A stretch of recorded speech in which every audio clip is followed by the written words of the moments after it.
wabarakatuh. Saya di sini akan menjelaskan mengenai media dan pengertian media dan metode pendidikan. Nah, metode pembelajaran adalah ilmu yang mempelajari cara-cara untuk melakukan aktivitas yang tersistem dari sebuah lingkungan yang terdiri dari pendidik dan peserta didik untuk saling berinteraksi dalam melakukan suatu kegiatan sehingga proses belajar berjalan dengan baik dan tujuan dapat tercapai. Kemudian selanjutnya pengertian dari media pembelajaran. Media pembelajaran adalah segala sesuatu yang dapat digunakan untuk menyampaikan informasi pelajaran kepada peserta didik dan dapat merangsang pikiran, perasaan, perhatian, dan kemauan belajar sehingga dapat mendorong terjadinya proses belajar. Kemudian selanjutnya ada macam-macam metode pembelajaran. Yang pertama metode ceramah, kedua metode diskusi, tiga metode eksperimen, dan juga yang terakhir ada metode tanya jawab. Nah, selanjutnya ada jenis-jenis pembelajaran. Jenis-jenis media pendidikan. Yang pertama ada media visual, yaitu berbentuk gambar, dan sejenisnya. Kemudian yang kedua ada media audio yang menitik beratkan kepada aspek pendengaran, seperti contohnya radio. Kemudian yang keempat ada media audiovisual, contohnya film. Selanjutnya ada penjelasan hadis dan juga matan. Bunyinya haddatsana asbaghu an ibni wahbin qala akhbarani umarun wa an sa'id bin al-haris al-ansariya an abdullah bin umar radhiyallahu anhuma qala ishtaka sa'du bin ubadatus syaqwa lahu fa'atahu an-nabi sallallahu alaihi wasallam ya'uduhu ma'a abdirrahman bin aufin wa Sa'd bin Abi Waqqasin wa Abdullah Mas'udin radhiyallahu anhum. Falamma dakhala alaihi fawajadahu fi ghasyatin ahlihi faqad qalu la ya Rasulullah. Fabakan Nabi sallallahu alaihi wasallam. Falamma ra'al qaumu buka'a Nabi sallallahu alaihi wasallam bakwaq faqad ala tasma'una innallaha la yu'adzibu bidam'il aini wala bihuznil qalbi walakin yu'adzibu bihadza wa asyara ila lisani aw yarhamu wa innal mayyiti yu'adzibu bibukai ahlihi alaihi wa kana Umar radhiyallahu anhu yadribu fihi bil asa wa yarsi bil hijarah wa yahshil bit turab.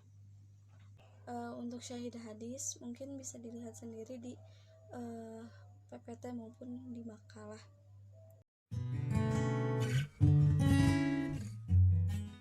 Terjemahan dari hadisnya adalah telah menceritakan kepada kami Asbag dari Ibnu Wahab berkata, telah mengabarkan kepada saya Amr bin dari Sa'id dan bin Al-Haris Al-Ansori dari Abdullah bin Umar radhiyallahu anhuma berkata, ketika Sa'ad bin Ubadah sedang sakit, Nabi Shallallahu alaihi wasallam menjenguknya bersama Abdurrahman bin Auf, Sa'ad bin Abi Waqqas, dan Abdullah bin Mas'ud radhiyallahu anhum. Ketika beliau menemuinya, beliau mendapatinya sedang dikerumuni keluarnya. Kemudian beliau bertanya, apakah ia sudah meninggal?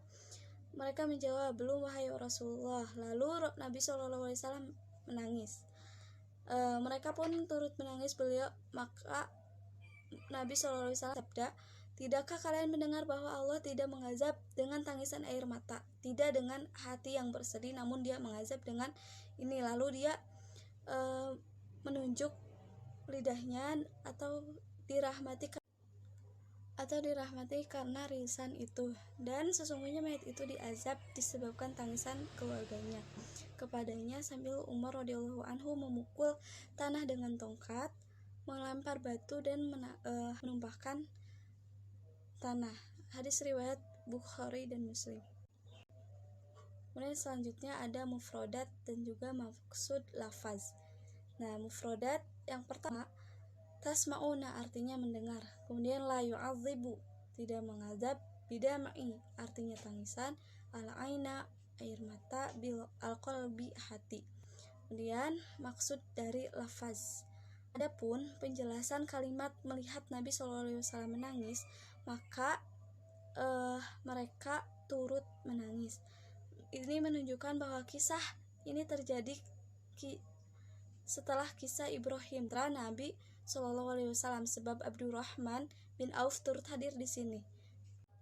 Namun dia tidak menanyakan kepada Nabi SAW seperti yang ditanyakan pada kisah Ibrahim. Hal ini menunjukkan dia telah mengetahui bahwa tangisan sekedar mengeluarkan air mata tidaklah dilarang. Nabi bersabda, "Tidakkah kalian mendengar?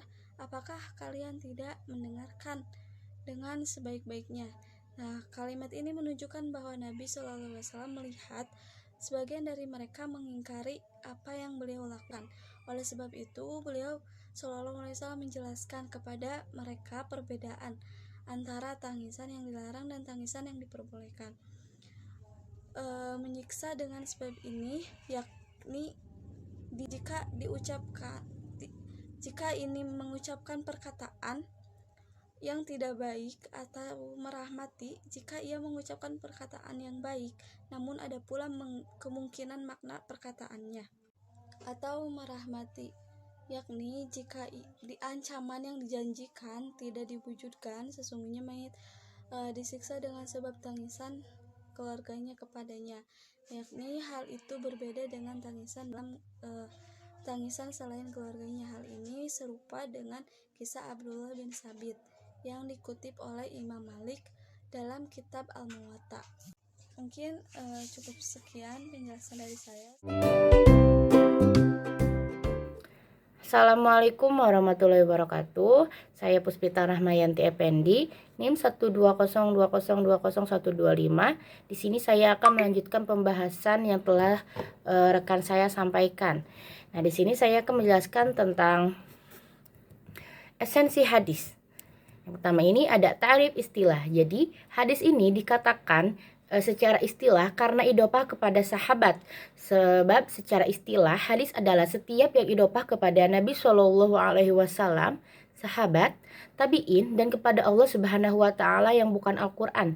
Tandanya itu seperti sighah an Abdullah bin Umar radhiyallahu anhu maqala. Nah, yang kedua ini ada ta'rif dilalah. Jadi hadis ini dikatakan hadis secara dilalah karena termaktub pada kitab hadis. Nah, yakni ini hadis ini termaktub dalam kitab Sahih Bukhari. Sebab hadis secara dilalah adalah semua hadis yang termaktub pada kitab hadis atau masadir asliyah. Tanda footnote-nya itu seperti rawahu Bukhari wa Muslim. Nah, selanjutnya ini ada unsur hadis. Jadi hadis ini dikatakan secara arkan karena terdiri dari unsur hadis rawi, sanad, dan matannya. Nah, rawinya ini adalah orang yang meriwayatkan hadis. Nah, di sini ada Abdullah bin Umar, Sa'ad Ubadah, Bukhari, dan Muslim. Yang kedua ini ada sanadnya. Nah, keseluruhan rawi yang menjadi sandaran hadis dari mulai Muslim, Bukhari, Sa'ad bin Ubadah, Abdullah bin Umar. Nah, di sini juga ada matannya, teman-teman bisa lihat matan yang telah kami paparkan dalam video ini, tapi mohon maaf ada sedikit kesalahan dalam penulisannya. Nah, selanjutnya ini ada jenis hadis. Jadi mengenai hadis tentang ini itu yang diriwayatkan oleh Imam Bukhari wa Muslim berdasarkan jenisnya termasuk ke dalam hadis sahih karena hadis yang sanadnya itu bersambung dan berakhir pada Rasulullah SAW, dan semua perawi memenuhi syarat hadis sahih, yakni yang pertama semua rawinya adil, yang kedua semua rawinya sempurna ingatan atau dobit, yang ketiga sanadnya bersambung-sambung tidak putus atau mutasil, yang keempat tidak berilat atau cacat tersembunyi, yang terakhir yang kelima tidak janggal atau syadz, kualitas hadisnya makbul dan mardud. Yang selanjutnya ini ada tasih dan iktibar. Nah, yang tasihnya ini dalam hadis riwayat Imam Bukhari Muslim ini dilihat dari segi sanad. Sanad yang mutasil atau bersambung dilihat dari segi matan. Matan hadisnya tidak mengandung ilat maupun syadz dan tidak bertentangan dengan Al-Quran dan hukum syar'i. Jadi dilihat dari rawinya adalah rawi yang adil, dabit, dan tidak ditemukan kecacatan. Yang kedua ada i'tibar. Jadi untuk hadis ini dengan i'tibar diwan dapat dikatakan sebagai hadis sahih karena termaktub pada kitab sahih yakni kitab Al-Jami Al-Sahih Bukhari. Tandanya itu seperti rawahi Bukhari wa Muslim. Nah, di selanjutnya ada ini kualitas hadis. Nah, jadi berdasarkan syarat dan kriteria tersebut, maka kualitas hadis tentang media dan metode pendidikan dapat dijelaskan sebagai berikut. Hadis di atas termasuk hadis makbul sahih li jatihi karena memenuhi syarat rawi, sanad dan matan. Bismillahirrahmanirrahim. Saya Muhammad Rizky Denwari dengan nomor induk 1202020 akan melanjutkan persentase yang telah dipaparkan oleh rekan saya sebelumnya, yakni tentang ta'amul hadis tatsbik atau aplikasi hadis makbul yang terbagi kepada dua aspek. Yang pertama ada aspek makbul yang makmul bih. Nah, ini adalah aspek-aspek yang dapat kita amalkan, yang dapat diamalkan pokoknya nama. Meliputi yang pertama ada hadis yang muhkam. Nah, hadis muhkam itu adalah hadis yang jelas dan juga hadis yang tegas. Lalu aspek yang kedua ada hadis mukhtalif. Nah, hadis mukhtalif itu adalah hadis yang dapat dikompromikan, yang dapat kita kompromikan. Yang ketiga ada hadis rojih. Hadis rojih itu hadis yang lebih unggul. Nah, aspek yang terakhir dalam materi yang pertama ini ada hadis nasikh. Hadis nasikh itu hadis yang urutnya belakangan, adanya di akhir. Nah, selanjutnya ada pembahasan mengenai makbul yang ghairu makmul bih. Nah, ini adalah yang hadis yang nggak bisa kita amalkan, yang tidak bisa diamalkan, meliputi aspek 4 sama kayak tadi, tapi berbeda aspek-aspeknya. Aspek yang pertamanya adalah hadis yang mutasyabih. Hadis ini adalah hadisnya tidak jelas. Yang kedua aspeknya ada hadis marjuh. Apa sih hadis marjuh itu? Hadis yang tidak unggul. Nah, yang ketiga ada aspek hadis mansukh. Berbeda dengan tadi hadis rojih yang lebih unggul. Hadis mansukh ini hadis marjuh ini tidaklah unggul. Berbeda dengan tadi hadis yang unggul, yakni hadis rojih yang lebih unggul. Nah, yang terakhir di sini ada hadis mutawakaf. Hadis mutawakaf ini tidak bisa dikompromikan. Tidak seperti hadis mukhtalif yang tadi pertama pembahasan. Ini yang pembahasan kedua, yang terakhirnya ada hadis mutawakaf, hadis yang tidak bisa dikompromikan, ditarjih dan juga dinasakh. Nah, hadis makbul yakni hadis yang berkualitas diterima sebagai hujjah dengan sebutan sahih atau hasan, baik lizati maupun li ghairihi. Ada yang makmul bih, yaitu yang dapat diamalkan, dan juga ada yang ghairu makmul bih yang tidak bisa diamalkan. Munasabah dan asbabul wurud. Nah, di sini ada munasabah dengan hadis yang berbunyi Bismillahirrahmanirrahim. Sufyan bin Abdillah Tsaqafi qala qultu ya Rasulullah hadatsani bi amri a'tasimu bihi qala qul rabbi Allahu tsumma istaqim qulta ya Rasulullah ma akhwafu ma takhafu alayya fa akhadha bilisani nafsihi tsumma qala hadza rawahu Tirmidzi wa Ahmad. Dari Sufyan ibnu Abdillah al-Tsaqafi, ia berkata kepada Rasulullah, wahai Rasulullah sallallahu alaihi wasallam, beritahukanlah kepada aku akan suatu hal yang akan saya pegang selalu, katanya tuh. Lalu Rasulullah bersabda, katakanlah Tuhanku adalah Allah. Kemudian beristiqomahlah kamu. Istiqomah itu dalam arti konsisten dengan pengakuan itu. Nah, lalu bertanya lagi itu si Sufyan ya kepada Rasulullah, ya Rasulullah, lalu apakah yang paling engkau khawatirkan tentang diri ini, tentang diri saya? Nah, lalu Rasulullah sallallahu alaihi wasallam menjawab sembari ngomong hadza, sembari menunjuk ke lidah beliau.